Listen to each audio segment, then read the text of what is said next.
Hello and welcome to another episode of the Perry Thomas Show. I'm your host and voice of Fighting Tiger Football, Colin Sheffield. Alongside me, head coach Perry Thomas. Coach Thomas, final home game of the season. You moved to the final road game of the season this Saturday, and it's coming to an end for this one, and it kind of, well, at least to me, feels like it's just getting started. Yeah. Of course, I'm not down on the sidelines, and for all 10 weeks, no bye week, but it feels like it's just gotten started and now it's ending. Well, the season moves fast. There's no doubt about that. Whether you are having a great year or a tough year, the season moves fast. And, it's probably great timing for us. We're dealing with a lot of injuries right now. Without that open week for our guys to heal up, it's been a challenge these last 2 or 3 weeks. And, we probably need a little time off to get ourselves healed up a little bit from these bumps and bruises of the season. But it's moved fast. We got off to a great start, and then things kind of slowed from there as the competition got better. But that's part of the process. And, our guys are hanging in there, and we'll see what we can get done this Saturday. So we'll look at the box score, and we'll talk a little bit about this game here coming up, or from Saturday. Devin Neely had 2 field goals and a point after. 65-13 loss. Nigel Norris 10 tackles and a tackle for loss. Diego Brumfield with 3 tackles and then the 80-yard pick 6. So that fed in some life. The Tigers had a good first drive, and you end with a field goal, which is fine. You put up 3 points. They strike back, and then the Tigers come up with a big 80-yard pick 6 from Brumfield. And things start to feel good, but then it just felt like all momentum started to slip from there. You tack on the field goal at the end of the half to pick up just a few more points, but then you don't score again, and it just slipped away, and Georgetown took all the momentum. Well, they were just a better football team than us, and they played really well. One of the things I've noticed this year is that because we haven't been as strong as we were a few years back, teams are playing with a better confidence against us, and they're giving us their best shots. And you can go back and look at some of the scores. Faulkner struggled through the season. They come in, they pound us, then they come back after that, and they start getting beat again. Cumberland, Tennessee, same deal. U-Pike last week, same type of deal. And those teams have had a good season, but they haven't played the games that they've played against us. And Georgetown the other day, they came out, and after that opening drive, when they felt like they figured out they didn't need to try to throw the ball. They said, let's just try to run it at them. And with our depleted box and so forth, they start just pounding away at us. And at that point, things start snowballing, and they played the best game they played all year probably. Now, obviously, we got something to do with that. We got to get better. But at the same time, teams are coming in with a little more confidence and giving us their best shots. So we just got to keep grinding. And, as the game went on the other day, started out well. I was concerned if we could block their box. We've got so many starters out on that offensive line. I was concerned if we could block their box. And early on, we did well. As the game went on, though, they start wearing us down a little bit. And we became a little more one-dimensional. And then defensively, we struggled with the run all night. And when you struggle with the run, that's eventually going to open up some pass opportunities. But the pick 6 by Diego, the field goals and so forth, they gave us some life early. And I thought our guys continued to compete, and especially offensively, we continued to try to move the ball and make some things happen. We just couldn't capitalize against them. And I was going to ask, talking about that offense, the offense seemed to be moving well early on and then started to stagnate there at the end of the half, and then on into the second half. They had some good drives, but it would eventually be shut down. You couldn't really break through. What adjustments did you see Georgetown make, or any changes made? I don't think it was really adjustments they made. I think it was just more a fact that they're eventually wore us down. You got to think you're playing that game with basically 3 starting offensive linemen out, and your running backs are very limited also. So we come into the season with 4 healthy, strong running backs, and we played the other day. Archelaus was gimpy. Travion Hawkins was already out. C.A. Collins already out, and then Trey Bass goes down in the game. So now you're playing with the freshmen who are going to be outstanding running backs. But I think part of the process was just our O-line was worn down already. Our running backs got worn down. Luke Shepperson leaves the game with the injury. And, before you know it, they're just outmanning us. And I don't think it was a matter of any adjustments on either side of the ball. They just outmanned us, and it really showed up as the game went on. They used several running backs, 2 in particular, in Neal and Cobb. They had 6 rushing touchdowns. They rushed for almost 400 more yards. Campbellsville only able to gain 22 rushing yards. It was just a real clinic, and it's hard for the defense that's already depleted to keep having to stand up when you're getting it ran right at you time and time again. Well, and you know, part of the defensive job is to stop them. Yeah. And we just couldn't stop them. You know, the bottom line, we just couldn't stop them. And part of that is youth, and part of that is injuries. But at the end of the day, we just got to continue to grind and get better. And be honest with you, that's the first team that's really drove it down our throat running the ball. We've had some teams to mix it up, and they ran it well and they've thrown it well. But that's the first one that really drove it down our throat running. And I think what happened, their offense is what made the adjustment. They started out the game trying to throw the ball. And when they realized that, you know, they couldn't throw it as well against us, and let's try to run it, and then that thing was popping open for them, they continued to do so. So, you know, I thought that they had a good game plan, and I thought that we had a great game plan coming in. We just couldn't execute it, and that's the way it's been the last 3 or 4 weeks. I think it's interesting. I don't think Georgetown really was a rushing team coming into that ball game. Yeah, they mix it up a little bit, but primarily they've been a passing offense, and they switched to that rush game pretty early on, really after that pick six. And it really seemed to turn around, and it really haven't been an offensive powerhouse all season like you talked about at the beginning.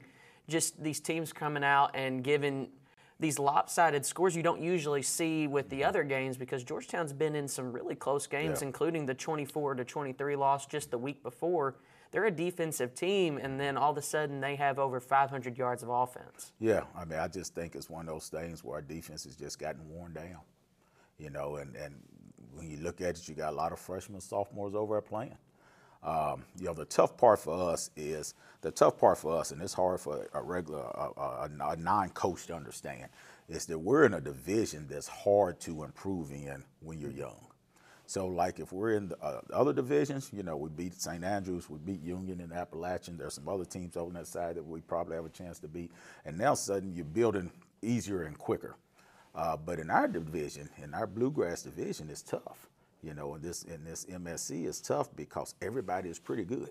So when you're young, you got to grow up quick, and that's just hard. You're just gonna face that. You know, you look at the rosters of the teams we're playing; they're junior, senior-led teams with some freshmen, sophomores playing.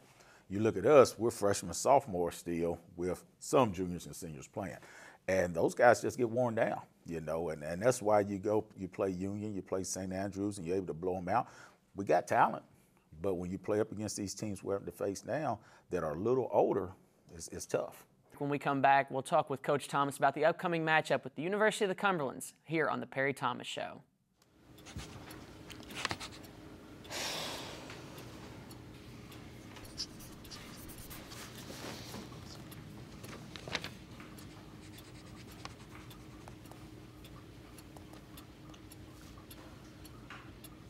If you love them enough to relearn math so you can teach them math, then surely you'll check nhtsa.gov/the-right-seat to make sure they're correctly buckled in the back seat.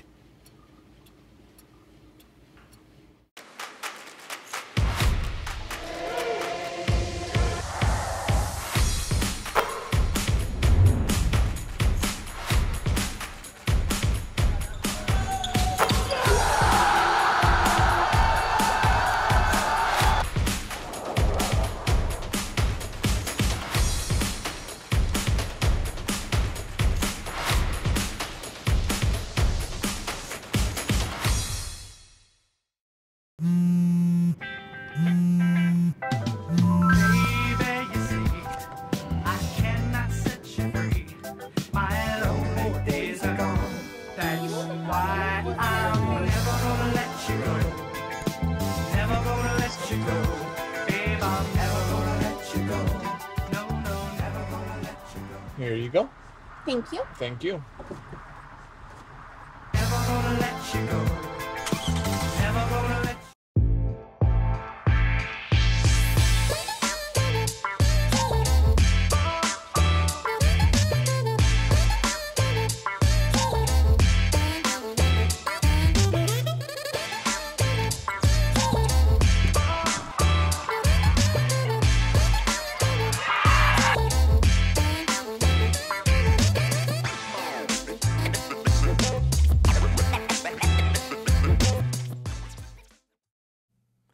Welcome back to the Perry Thomas Show. Back in the hot seat, Coach Thomas. Coach Thomas, you have a big matchup with the University of the Cumberlands Patriots. They are a pretty defensive-minded team for the most part. They've been locked into some very low-scoring battles. They're not a huge offensive team. They had that 10-6 win where only one offensive touchdown was scored in that matchup with Cumberland. And then just coming off of that win over Georgetown, 24-23, it was locked in on the defensive side of the ball. You know, it's going to be a tough matchup. Yeah, it's a challenge for us. They play really hard, and you know, they have some experience in some of the key spots, and we got to be able to step up and recover. You know, our biggest issue right now is just we're banged up. Yep. So we're playing with a depleted roster because of injuries, which a lot of teams are at this time of the year. You know, for us, it's probably a little bit more in some of the key spots. You know, we're offensive line, our running back positions are really hit hard by it. Linebackers and D-line has been hit hard by it. And it's tough because, you know, the roster guys we're moving up are freshmen. And that's the challenge. So, you know, so when a Trevor Harmon, a junior, goes down on that defensive line, and Trevor hasn't played in, I think, 3 weeks now, you're replacing him with a freshman. And, you know, the guys are going there giving everything they got, but it's tough in this division. So they're a very good football team, very defensive oriented, but they also have the athletes on offense. You know, they have running back who's a junior now, I think redshirt junior, and he was when he was a freshman, he was one of the most dynamic in the league. He tore ACL or broke his leg, and he's back now, and he's healthy. And they have a couple of quarterbacks they play that can throw and run, and some receivers. So it's going to be a challenge for us, but, you know, our guys are excited about it, and we get another opportunity to improve and get better as we go into this offseason. Patriots are 4th in the nation in sacks, and they have 77 tackles for loss. Offensive line that's already kind of getting duct taped together for the most part. How big of a problem do you see maybe that being? Well, it's going to be a challenge, and not so much in the passing game. You know, if you think about the last few weeks, we've given up some sacks, but at the same time, we've protected pretty good, and we've thrown the ball pretty decent. The challenge is going to be to run the ball. So when you look at last week against Georgetown, because our backs went down and so forth, we became one-dimensional. Now they can really bring pressure, right? Because they know all you can do is throw. So that's the challenge this week is will we be able to run the ball to get some production and to keep a defense honest so you can't step back and throw the ball. You know, I think when Jagger's back in the pocket doing things and our receivers are working, there's things open, but it's hard to get the ball to them if they're in our face. Well, the only way we're going to keep that off is to be able to run it just a little bit. And we don't have to run for 100-plus yards. We have to be a threat. That was one of the things I was going to mention. This is a team that only has allowed less than 100 rushing yards a game. But this Tigers offense has moved a little bit more into that passing game and become a little bit more pass dominant. Well, and that's because of need. You know, it's because of need with the linemen down and the backs down. You know, we've had to throw it a little bit more. And also the scores have kind of dictated that we throw it a little around the field a little bit more. You know, we go to U-Pike, and I think we scored 40-something points, and most of that was throwing the ball around the field. Last week, you know, we played against a good Georgetown team that stymied that, but we could run it a little better at U-Pike too. So last week we didn't have those threats. You know, they're a very strong defense, though. You know, they're going to play a 3-4 defense. They're going to slant one way. They're going to bring the bandit off the edge the other way, roll to some cover 2 and some cover 3, and just play good, sound football. They play really hard. They remind me of ourselves early in the year when we was healthy, you know, just getting after people. So it'd be interesting to see how we can counteract that, and, you know, we'll certainly have a great game plan for it, though. We just got to hold up. On the defensive side of the ball, this is a secondary that likes to force a lot of turnovers. They've had a lot of interceptions on the year, but this is an offense that is pretty careful when they're passing the ball. Only 2 interceptions this season, and it's 2 quarterbacks that each have 1 interception. Right. So very good with the ball, very sound in their passing game. Well, and I think the key to them is we have to force them to pass. So I think we have to stop their run. You know, and they're known to be able to pound people and run the ball really well. So by stopping the run, now we can kind of play the pass, and now we can kind of dictate where the ball's going a little bit, bring some pressures to get after the quarterbacks. But they are a very sound football team, and one of the things I like about them is they don't make a lot of mistakes on the offense, don't turn the ball over a lot. And then defensively, they don't miss a lot of tackles and don't give up a lot of points. So they're very sound. They're very sound kicking game also. Block a lot of kicks. The difference in the Cumberland, Tennessee win was a block punt that went in for a TD. I think it was the 10-6 win, I believe. And, so they're very sound block field goals and so forth. Very sound football team. One of the better teams we'll face this year. Their rushing game they use pretty evenly through about 3 backs. Right. One, though, in particular has, I think, 3 fumbles on the season. So a team that has gotten in there and forced some fumbles, that's something that could be taken advantage of. Well, we need to take advantage of all the fumbles and interceptions and so forth we can get. Those are big plays for us, especially when we're struggling. But they're very sound, though. Those backs are good, and they will fumble. And if you run the ball enough, you're going to fumble some. But they are solid backs. And, they can hit it up in there, but they can also get to that edge and work you a little bit. Big, strong line. And the quarterbacks are pretty heady. One of them's a little bit better runner than the other one, but they both throw the ball really well and make pretty good decisions. So what's this week been like in preparation? Because, you have a roster that's kind of down on their hands and knees trying to get back up, trying to get healthy. What's this week been like in preparation? It's a challenging week, no doubt about it. It's been a challenging week because the guys that are practicing, so many of them are non-contact. So it's kind of like, you a lot of teaching, a lot of film work, a lot of walk through and run through on field without touching each other. So it's a challenging week. But, when you get to the end of the year, sometimes you get like that. You are blessed when you get to those 10th game and you're a healthy roster.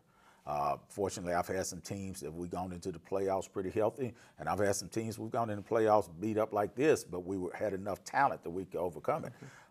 With this roster, we expect to be a little banged up, so we just got to come out and respond. And it's been a challenging week, though, but our guys' attitudes are great. We go on Sunday, so after the loss Saturday, our guys were here in the weight room and in study hall and in film sessions and on the field, and, they're still grinding. Now, does a non-contact week feel like it puts maybe a team any behind, or does it just... This late in the year, no. Okay. If it's week 1, 2, 3, early in the year, yes. But, by week 10, if they can't hit, then something's wrong with them anyway. The tough part about a week that don't have a lot of contact, and we have some, but the tough part about it is all the replacement guys. They need some live work, and you're not able to get them a good live work picture because you got to limit your contacts, and so many guys are hurt. So that's the challenging part for the non-contact. But the guys that have been playing all year, they don't need contact this time of year. This is game 10. So the Tigers will take on Cumberland's Patriots on Saturday, November 5th at 1:30 p.m. in Williamsburg. They're on the road taking on the Patriots. Should be a good game. If you can't join us in the stands, you could be a stay-at-home fan on 88.7 The Tiger and join us. I'll be myself and Zach Clemens on the road doing that game. Sorry for the shortened episode. Coach Robbie Gribbins was supposed to be on, but he's a little under the weather, so we wish him the best and wish him well. Be sure to join us the next time on The Perry Thomas Show.